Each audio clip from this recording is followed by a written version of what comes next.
Hello and welcome back to Forever Rugby on Forever Sports.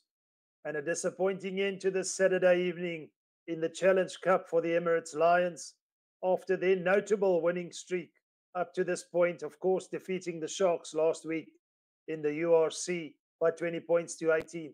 Just come unstuck against Montpellier by 3 points to 13. We saw the first half become somewhat of a stop-start affair, the Lions having to defend for much of the first half inside their own danger zone. We saw some scrums. The ball tend to be a little bit slippery.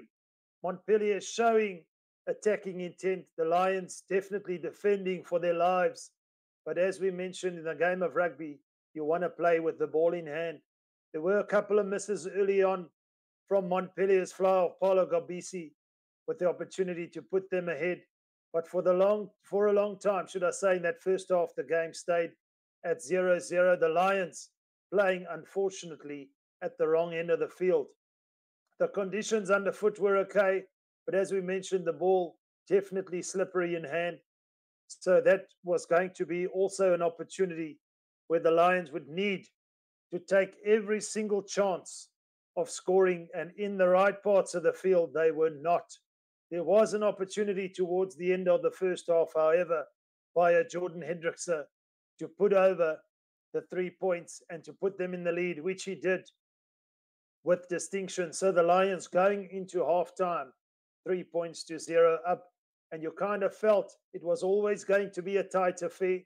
We wanted to see the injection of which bench as we approached the second half and the latter stages of the second half, which team would have the bench and the legs to carry on and push on in this game.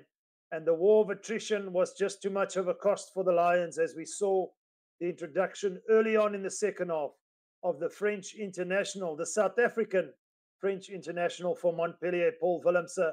We made an immediate impact with ball in hand, carrying the ball over the advantage line, one phase after another.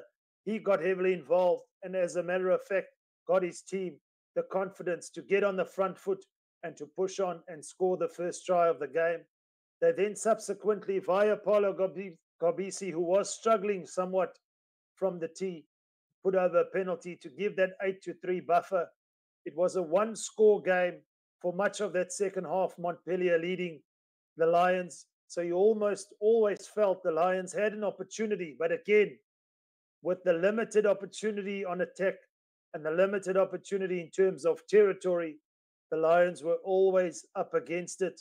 You felt at some stage the legs were out in terms of defending so much, and Montpellier just had that extra step when the introduction of the rest of the bench was put on the field. And as a result, Paul Willemse again heavily involved, scoring a try, of course, of his own. So definitely, in my opinion, one of their standout performers, although he came off the bench, has to be said, their man of the match.